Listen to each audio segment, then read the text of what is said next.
As the sun dipped below the jagged pine ridges, it set the valley sky ablaze in fiery oranges and molten golds, casting long shadows that danced like ghosts across the land. The evening air hummed with a subtle chorus of crickets, laced with the earthy aroma of fresh rain from an earlier shower that had left the ground soft and glistening. This was the sort of tranquil dusk reserved for those who'd clawed their way to serenity after enduring the chaos of battle. Michael Hale reclined on the weathered porch of his modest ranch home, cradling a worn mug of steaming coffee, his gaze fixed on the horizon where the vibrant hues bled into a deepening twilight blue. His keen eyes, still etched with the alertness of his military days, swept the tree line instinctively, searching for any sign of movement. Even half a year into retirement, the reflexes honed as a Navy SEAL refused to fade, turning every faint rustle or distant crunch of gravel into a subtle surge of preparedness deep within him. From behind, his wife Claire emerged in the doorway, her warm voice slicing through the stillness like a gentle breeze. "Still on your evening patrol, my warrior," she teased lightly, placing a platter of golden cornbread and savory roast chicken on the small table beside him. Michael let out a low, genuine chuckle, the kind that only Claire could coax from the depths of his guarded soul. "Some habits are tougher to shake than others, darling. Once you've seen the places I've seen, the world never quite looks the same."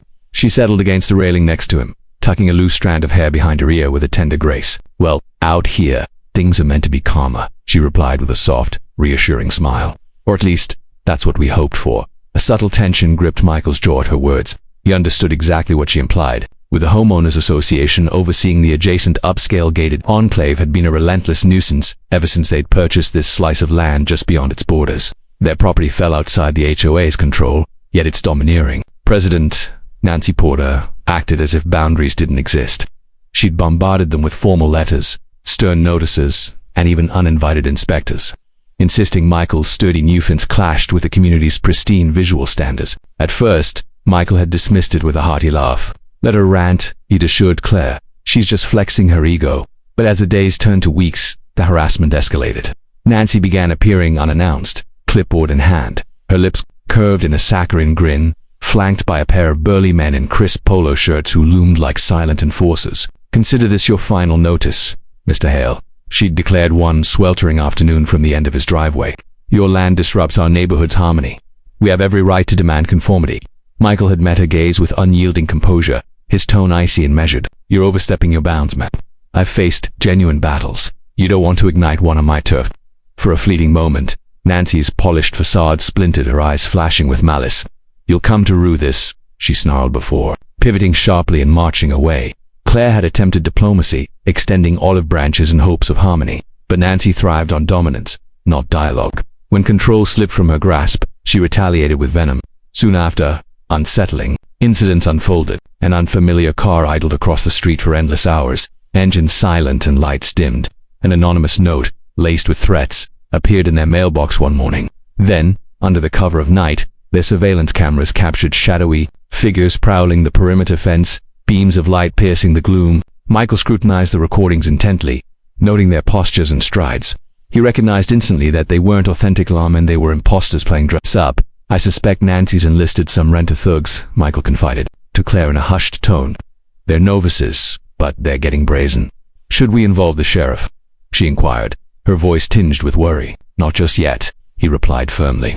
"If they breach our boundaries, I'll deal with it myself." That conversation happened midweek.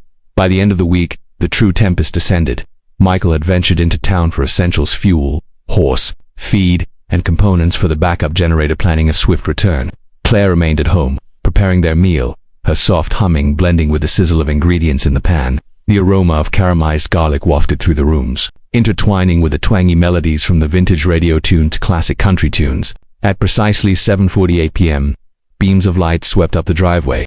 Claire peered through the kitchen window, her brow furrowing in confusion.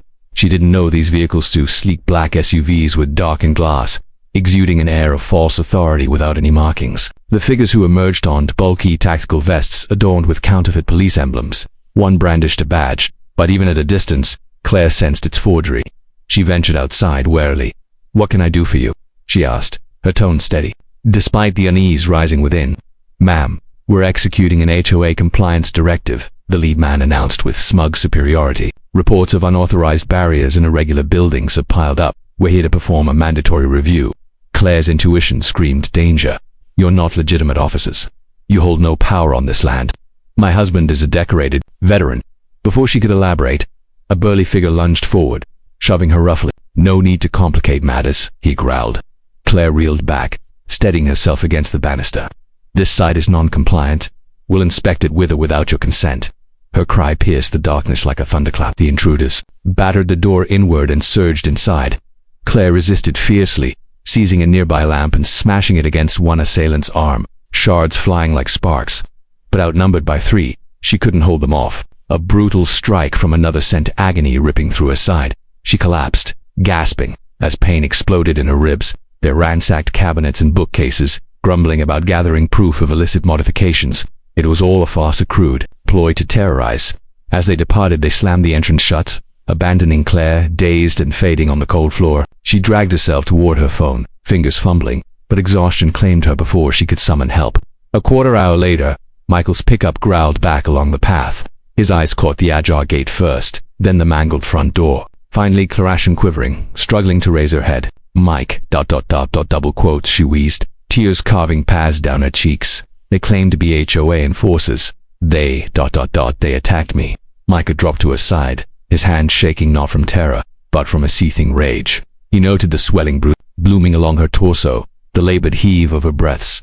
"Hold tight, love," he murmured urgently. "Just hold on." He reached for his device, fingers poised to alert the authorities, when fresh headlights pierced the night. The same 2 SUVs circled back into view. Michael's expression turned to steel, a primal ferocity igniting in his core.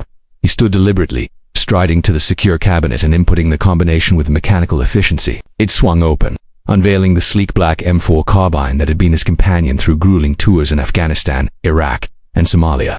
Untouched since his return to civilian life, it now felt like a trusted ally reclaimed. He inserted the clip methodically, racked the slide, and positioned himself at the window's edge. Beyond, the phony officers spread out, their beams slicing erratically across the lawn. One chuckled derisively. "Her hubby's not around," he boasted. "Let's wrap this up fast." Michael's respiration evened out, every fiber of his being awakening to the call of combat. The ingrained skills resurfaced, measuring distances, probing for vulnerabilities, evaluating threats. The nearest intruder ascended the steps, crowbar hoisted to pry further. Michael's digit hovered on the trigger guard.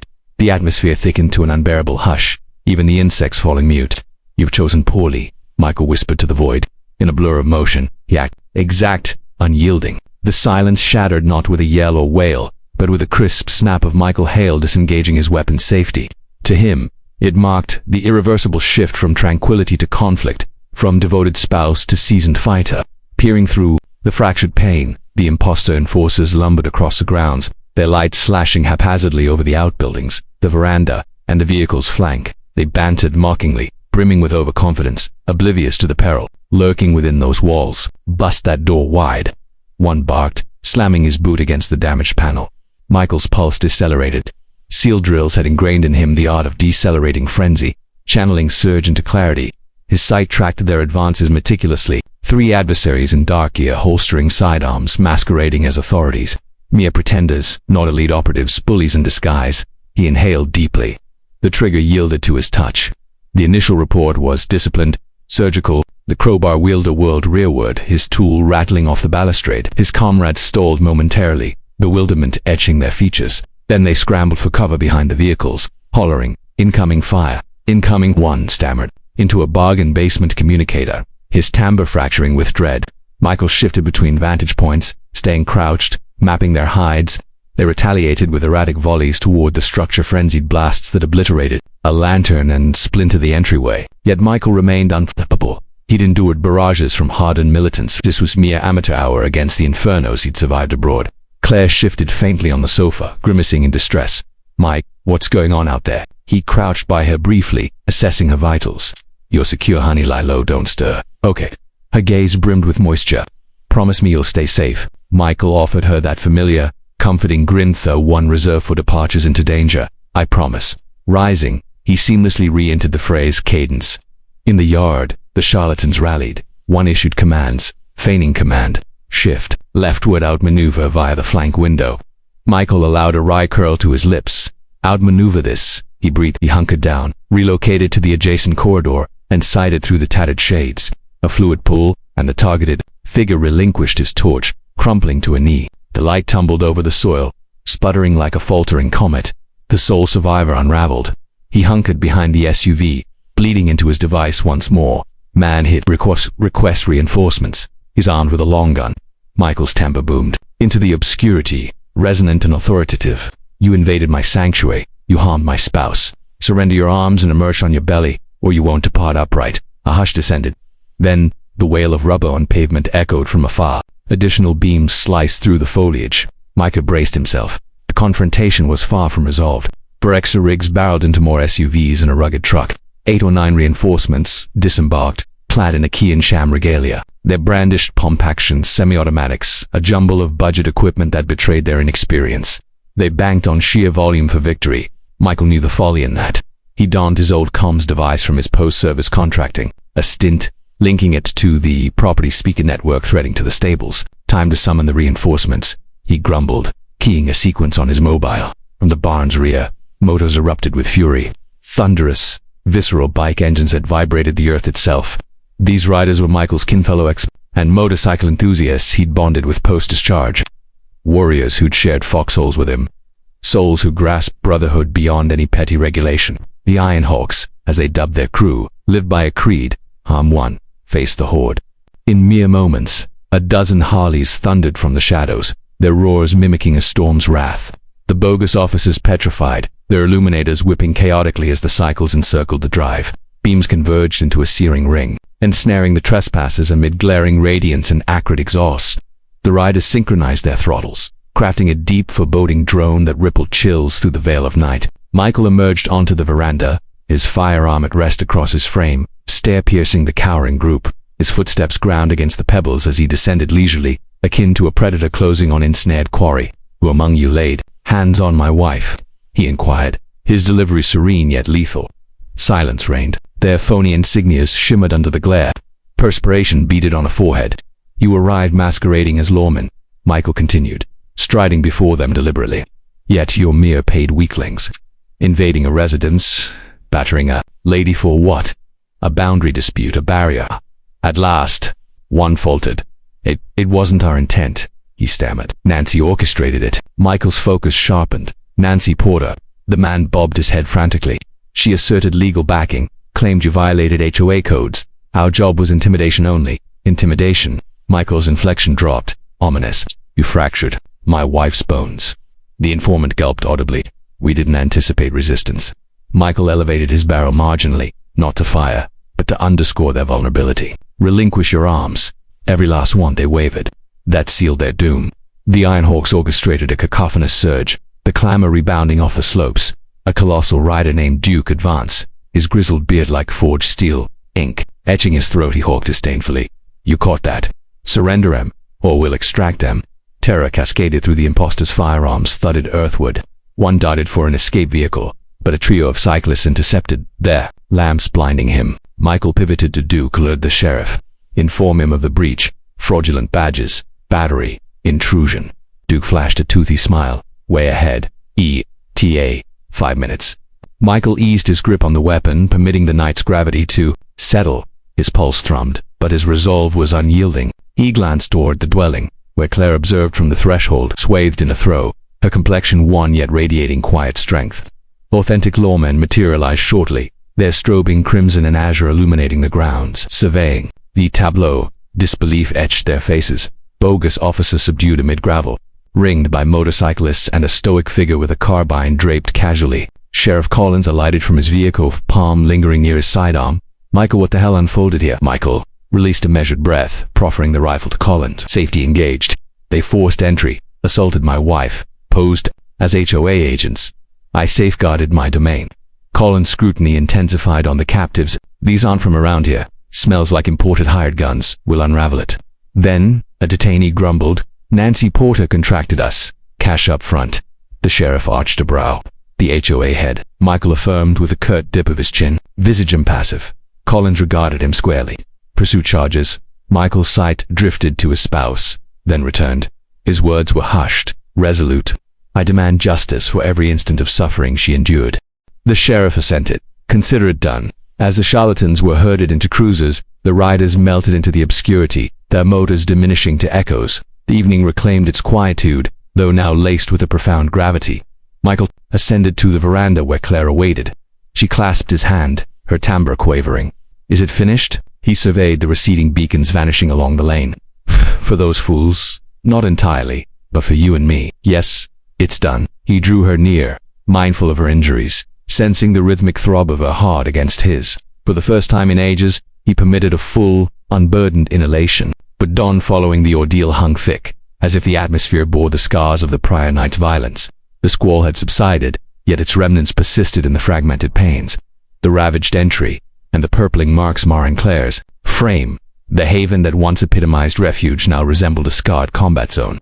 Michael lingered outdoors as daylight crested the skyline, its nascent rays sparkling on the discarded brass littering the deck. He uttered nothing. He remained statuesque still, his mandible rigid, his stare remote, the identical mask donned post-engagement in distant lands. Only now, the fray had invaded his hearth. Sheriff Collins' rig grumbled, up the trail anew, a plume of dust in its wake.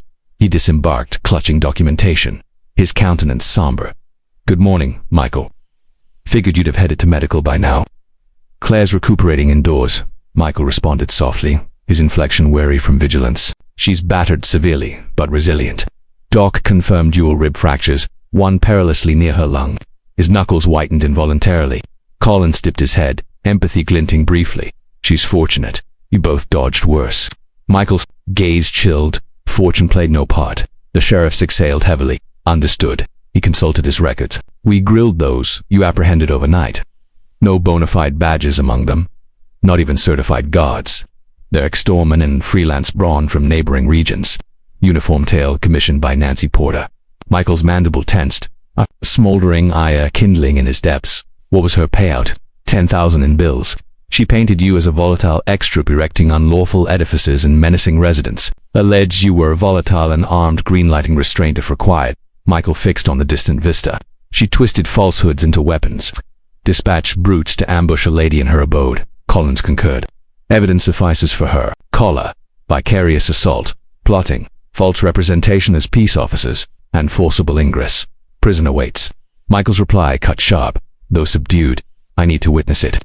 Come midday, media trucks clustered beyond the HOA as immaculate. Various Nancy Porter's opulent ride idled in her drive, emblematic of her arrogance. She poised on her stoop in elegant pearls and shades, pontificating to a pair of genuine officers about purported mix-ups. Upon Michael's arrival alongside Sheriff Collins, the suburb stirred. Dwellers spied from curtains, whispers circulating. Word of the turmoil at the hail spread had flown. All awaited the climax. Nancy wheeled as Collins neared, slapping on a haughty smirk. "Sheriff, your presence is timely. This is all a dreadful error." "That individual." She jabbed accusingly at Michael as a deranged former serviceman who'd spare us. Nancy Callens interjected. He brandished the document.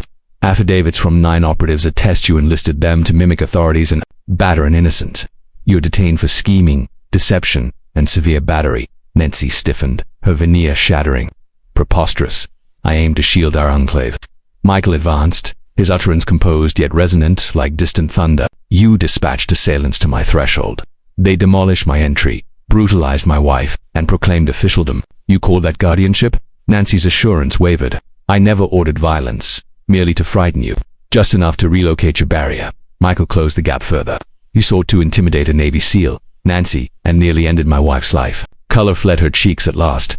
Collins signaled his team, secured her as they guided Nancy forth. She twisted back toward Michael, gaze dripping poison. "You believe this crowns you a savior. You'll lament this degradation." Micah held steady, unperturbed. "I've confronted graver perils than yours." The restraint snapped shut. The assemblage of spectators hushed as the autocratic ruler of the HOA was led to the patrol.